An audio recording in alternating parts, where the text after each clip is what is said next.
Good morning, எப்படி இருக்கிறீங்க? இந்த நாளில் நம்ம எங்கேருந்து வந்தோன்றத சில நேரங்களில் நம்ம மறந்து போயிடுறோம். அதனால தான் we are not thankful for what we are today. இன்றைக்கு நம்ம இருக்கிற லைஃப்பை பற்றி ஆண்டவருக்கு நன்றி செலுத்துறது இல்லை. நம்ம சோர்ந்து போயிடுறோம், கவலைப்படுறோம்.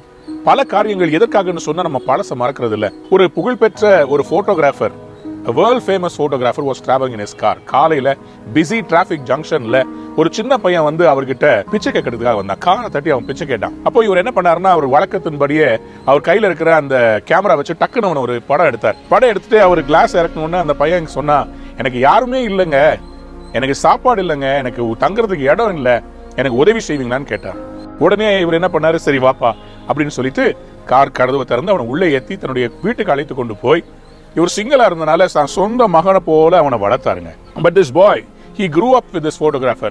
நல்லா வளர்ந்தான், நல்லா படிக்க வச்சாரு. ஆனா வாலிப வயசுல வரும்போது he started taking to drinking and smoking. பயங்கரமா அவன் குடிச்சிட்டு அவன் ஃப்ரெண்ட்ஸோட நிறைய பணம், அதனால he was spending it lavishly on his girlfriends and on his petty small things. அதெல்லாம் அவங்க அப்பாவுக்கு ரொம்ப வேதனையா இருந்துச்சு. ஒரு நாள் அவனை கூப்பிட்டு சொன்னாரு, தம்பி இந்த மாதிரி நீ பண்ணக்கூடாது. அப்ப அவன் சொன்னாரு, it's my life, who are you to correct me, it's my life, I want to enjoy. அப்போ அவங்க அப்பா சொன்னார், ஒரு நிமிஷம் வான்னு சொல்லிட்டு அவனை கூட்டி கொண்டு போய் ஒரு அந்த போட்டோகிராஃப் ஒன்று எடுத்து காமிச்சார். அதில் பார்த்தா சின்ன பையனா அவன் பிச்சை எடுக்கிற அந்த போட்டோகிராஃப் இருந்துச்சு. அவங்க அப்பா சொன்னாரு, நீ எங்க இருந்த, நீ ரோட்ல இருந்த உன்னை நான் கூப்பிட்டு இவ்வளோ தூரம் உனக்கு படிப்பு சொல்லி கொடுத்து இவ்வளோ உன்னை நான் உயர்த்தி வச்சிருக்கிறேன், நீ திருப்பி அதே நிலைமைக்கு போயிடக்கூடாது அப்படின்னு சொல்லி சொன்னாராம். அன்பானவர்களே, இன்னைக்கு நம்மையும் கூட கர்த்தர் பல பிரச்சனைகள்ல கடவுள் நம்மை பயங்கரமா காப்பாற்றி கொண்டு வந்திருக்கிறார். மறுபடியும் அந்த நிலைக்கு போயிடவே கூடாது. நம்மளை எங்க இருந்து கொண்டு வந்தாருன்றதை மறந்து விடவே கூடாது. இப்போ நான் ஃப்ளைட்ல போகும்போது நான் 2 வீலர்ல பெட்ரோல் போடுறதுக்கு கஷ்டப்பட்ட நாட்களை நினைத்து பார்க்கிறேன். நமக்கு பெயர் வரலாம், புகழ் வரலாம், ஆனா நமக்கு மனசுல பெருமை வந்துடக்கூடாது.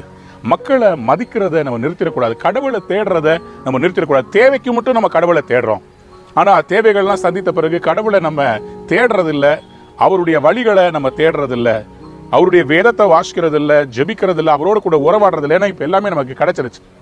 இந்தியாவில் பிறந்ததுக்காக நான் கடவுளுக்கு நன்றி செலுத்துறேன். ஏன்னா உண்மையாவே கடவுளை தேடுற ஒரு தேசம், மக்கள்னா நம்முடைய இந்திய தேசம். பல மேலை நாடுகளில் அப்படி they are not searching for God, they are not worshiping God. இன்றைக்கு நான் உங்களுக்கு சொல்றேன், எவ்வளவு உயர் வந்தாலும் பரச மறந்துடாதீங்க. உபாகமம் 32ஆம் அதிகாரம் 7ஆம் வசனத்துல, பூர்வ நாட்களை நினை, தலைமுறை தலைமுறையாய் சென்ற வருஷங்களை கவனித்து பார். என்னுடைய தாத்தா அவர் ஒரு CSI ரெவரண்டா இருந்து பல ஆலயங்களில் அவர் வேலை செய்திருக்கிறார். ரொம்ப நேர்மையாக நடந்திருக்கிறார். எங்கள் அம்மா எனக்கு சொல்லி வளர்த்தாங்க, தாத்தாவுடைய ஊழியத்தை நீ செய்கிற, அதனால என்னைக்கும் நீ உண்மையாக இருக்கணும். அதை நான் நினைச்சு பார்க்குறேன். இன்றைக்கும் ஆண்டவருக்கு நன்றி செலுத்துறேன். உங்கள் லைஃப்லையும் கடவுள் உங்களை எங்கேருந்து கொண்டு வந்தார்ன்றதை நினைத்து பாருங்கள். நன்றி உள்ளவர்களாயிருங்கள். நன்மைகளை ஏராளம் பெறுங்கள். இந்த நாள் உங்கள் வாழ்வில் நிறைவான நாள், ஆசீர்வாதமான நாள். நீங்கள் வேற லெவலுக்கு போறீங்க. பழச மறந்துடாதீங்க. புதிய லெவலுக்கு எய்ம் பண்ணுங்க. கடவுள் உங்களோட இருக்கிறார். God bless you. Have a wonderful day.